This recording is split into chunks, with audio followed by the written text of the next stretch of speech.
8월 1일부터 발효되는 주택법 2024는 비거주 목적의 아파트 사용을 금지한다. 실제로 다수의 아파트 관리위원회는 집주인이 비즈니스 아파트, 특히 에어비앤비를 통해 게스트에게 하루 단위 또는 시간 단위로 임대하는 것을 금지했다는 내용의 기사가 올라왔는데요.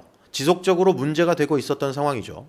에어비앤비로 숙박업을 하시려고 많은 분들이 베트남에 들어오시고 개인적으로 문의도 주시고 댓글도 남겨주셨는데요. 에어비앤비 임대업을 하시는 분들은 허가 및 세금 관련 이슈가 문제인 듯 하고요. 관광객들의 경우 술, 해피벌룬, 마약, 소음 등의 각종 민원으로 베트남 사회에 문제가 되고 있죠. 신규 사업을 하시려는 분들은 합법적으로 진행을 하시려고 법인 관련 문의를 주시지만 결국 대다수의 분들은 사업자 없이 개인적으로 이미 영업을 하고 있고요. 현재 대부분의 단기 임대업을 하시는 분들의 수익률은 기대치를 한참 밑돌고 있는 것이 현실입니다. 소자본 투자 대비 수익률이 좋다는 소문에 너도 나도 시장에 뛰어들다 보니 수요보다 공급이 많아지면서 실패 사례가 늘어나는 것이 아닐까 생각합니다. 현재 각종 커뮤니티, 유튜브, 베트남 뉴스 등에 나오는 내용들을 한번 정리해 봤는데요. 혹여 지금도 소자본으로 방 몇 개 돌리면서 수익을 보려고 하시는 분들은 신중하게 생각하시고 결정하시기 바랍니다. 그럼 시작하겠습니다.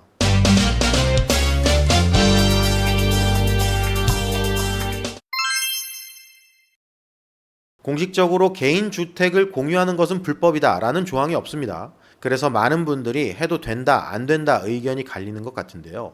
2014년 발효된 베트남 주택법에 아파트는 주거 이외의 목적으로는 사용이 불가능하다라는 조항이 있습니다. 그러나 베트남 정부와 관공서에서도 관광을 장려하고 또 다양한 관광객을 모집하기 위해 딱히 어떤 조치를 취하지 않고 있었던 것이라고 볼 수 있습니다.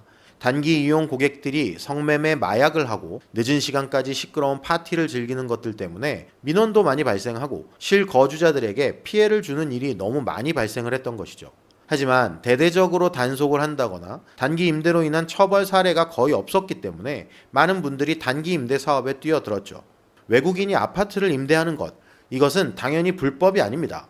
그러나 임대를 한 아파트에 임대인의 허락 없이 재임대를 하는 것, 또 단기 숙박의 경우 임시 거주 신고를 하지 않는 것, 재임대를 통해 발생한 수익에 세금을 내지 않는 것, 임대업 관련 사업자를 등록하지 않는 것, 이런 부분들 모두 불법입니다. 합법은 아니지만 불법도 아니다? 처벌 규정이 없다? 수많은 에어비앤비 사업자를 처벌하기 힘들다? 베트남에 대해 너무 무지하신 분들이 많은 것 같아 한 말씀 드리자면 안 잡는 것이지 못 잡는 것이 아니라는 것을 명심하시기 바랍니다.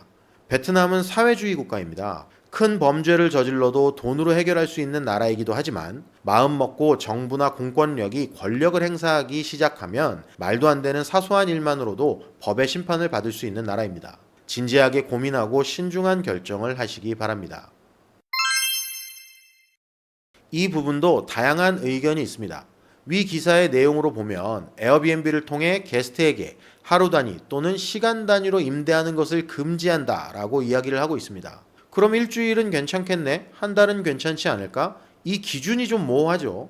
베트남은 단기 방문이든 장기 방문이든 임시 거주 등록이라는 것을 해야 합니다. 한국으로 따지면 전입 신고쯤 되겠는데요. 우리가 베트남 어느 곳을 돌아다니던 항상 해야 하는 것이 거주 등록입니다. 1박을 하더라도 1년을 살더라도 혹은 베트남에 거주하면서 다른 지역을 방문하게 되고 숙박을 하게 되면 반드시 임시 거주 등록을 해야 합니다.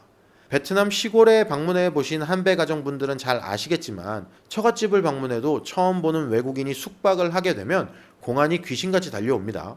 당신 누구야? 왜 여기 방문을 했지? 너 숙박을 하려면 임시 거주 등록을 하라고 얘기를 합니다. 단기 여행객의 임시 거주 등록은 숙박업, 즉 호텔이나 모텔 등의 정식 숙박업체에서 매일 숙박하는 고객을 대상으로 공안에게 신상 정보를 등록하는 것을 말합니다. 말 그대로 베트남 어느 숙소에 관광객이 숙박을 합니다 라는 내용을 고지하는 것이죠. 지금은 없어졌지만 한국도 불과 십수년 전만 해도 지방의 모텔이나 호텔에 가면 숙박계라는 것을 작성했죠. 그것과 비슷한 것이라고 생각하면 편하실 겁니다. 외국인이든 내국인이든 어디서 어떻게 이동을 했는지 어느 곳을 돌아다니는지 전부 추적이 가능한 무시무시한 법이죠.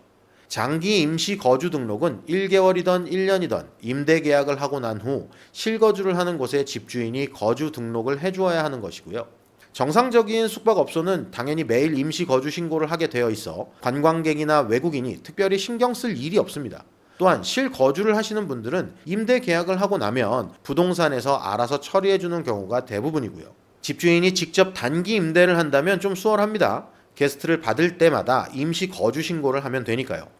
하지만 장기 임대를 한 상태에서 단기 재임대를 하는 경우에는 조금 다릅니다. 임대 계약을 하면 계약 기간만큼의 임차인의 거주 등록을 해야 하는 것은 집주인의 의무인데요. 집 계약을 3개월, 6개월 단위로 한다고 해도 마찬가지입니다. 거주 등록을 하지 않으면 집주인이 벌금을 내거나 처벌받습니다. 그런데 단기 임대의 경우 집주인과 게스트가 계약을 하는 것이 아닌 임차인과 게스트가 계약을 하는 것이죠. 집주인이 추가로 거주 등록을 해줄 이유가 없다는 말이에요. 계약은 임차인 한 명과 했는데 한 달 기준 수십여 명의 임시 거주 등록을 매번 하기도 성가실 뿐더러 집주인의 동의 없이 재임대를 돌리는 경우가 있기 때문에 집주인이 모르고 지나가는 경우도 많이 있으니까요. 그나마 요즘은 집주인의 허락과 정보만 있으면 인터넷으로도 임시 거주 등록이 가능해서 집주인의 동의만 있으면 좀 더 수월하게 해결할 수 있습니다. 그러나 현실적인 상황은 베트남 집주인들이 직접 단기 임대를 하고 있거나 또 장기 임대를 하더라도 재임대에 대한 허락을 잘 안 해주고 있는 것이죠. 결국 가장 큰 불이익은 임대인이 받을 테니까요. 여전히 많은 관광객들이 에어비앤비를 이용하고 있고 쉽게 단기 임대가 사라지지 않을 거라고 생각합니다. 하지만 점차 에어비앤비를 통한 단기 임대, 1일 임대, 시간 임대의 형태가 줄어들지 않을까 생각합니다. 결국 벌금 및 처벌 수위가 높아지면 공급자가 떠나갈 확률이 높아질 테니까요. 에어비앤비 또한 앞으로 가입 등록을 하려면 텍스 코드, 즉 사업자 없이는 이용할 수 없게 바뀐다는 이야기도 있고요. 베트남이라는 나라가 그렇습니다. 일을 하나 처리하려고 해도 수일에서 수십 일이 걸리는 나라인데요. 불법적인 혹은 자국민, 국가의 손해가 된다고 생각이 들면 언제 어디서든 손바닥 뒤집듯 법을 바꿀 수 있는 그런 곳입니다. 그로 인한 공직자들의 불법적 뒷거래 창구도 생겨나겠죠. 이런 것들이 관광객들에게는 별다른 피해가 없을 수 있지만 우리 소상공인들에게는 추가로 지출해야 하는 뒷돈들이 점점 더 많아질 수 있다는 생각이 드네요. 적절한 비유는 아니지만 최근에 베트남에서 스팀이라는 게임 프로그램이 하루아침에 차단되었죠. 베트남에서 운영하면서 게임을 팔아먹고 베트남에 세금을 지불하지 않는다는 이유로 말입니다. 관광사업이 주된 수입원 중 하나이기도 하고 베트남 자국민들의 수입원이 되기에 그럴 일은 없겠지만 어느 날 갑자기 에어비앤비 어플이 차단될 수 있는 날이 올 수도 있는 그런 나라라는 것을 말씀드리는 것입니다. 불법과 편법, 합법과 무법의 사이에서 현명한 선택을 하시기 바랍니다.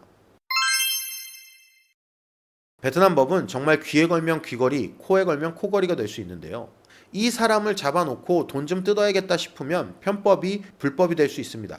재임대한 사람에게 뒤집어 씌울 수도 있다는 얘기죠.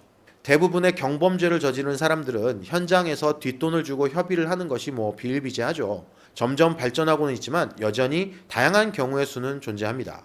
주변에서 해도 된다, 돈이 된다, 법적으로 처벌 규정이 없다, 수익률이 좋다 등등 다양한 이야기가 있을 수 있습니다. 개인적으로 에어비앤비 단기 임대 사업을 했다고 심각한 처벌을 받는 경우를 본 적이 없고 또 그로 인해 피해를 당했다는 사람을 본 적이 없습니다. 다만 우리 소상공인 입장에서 에어비앤비로 소자본 창업을 하시는 분들의 가장 심각한 손해의 기준은 불법으로 인한 처벌보다는 기본 투자금을 돌려받을 수 없는 부분이 가장 크지 않을까요?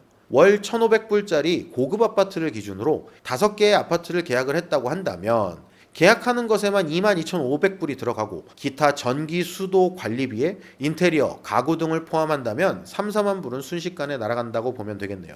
고객의 입장에서 큰 불이익은 없습니다. 다만 우리가 에어비앤비 창업을 한다면 점차 수익보다 지출이 많아질 것은 당연해 보이네요. 법이 강화되면 됐지 완화되는 경우는 거의 없을 테니까요.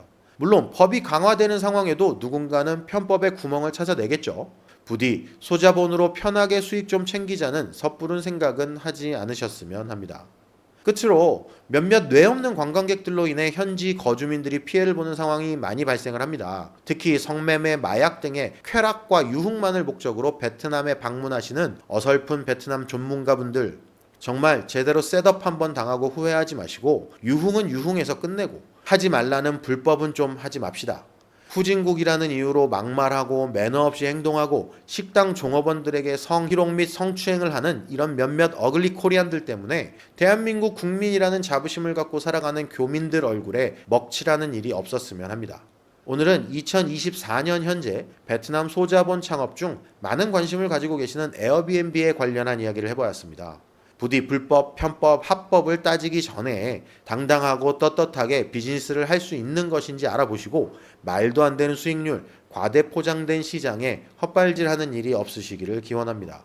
공부하고 부딪힙시다. 다 같이 성공하는 베트남 라이프가 되시기를 바랍니다. 더 다양한 내용의 베트남 이야기가 궁금하시다면 구독과 좋아요 한 번씩 부탁드립니다. 지금까지 식당 사장 셉쉐프이었습니다.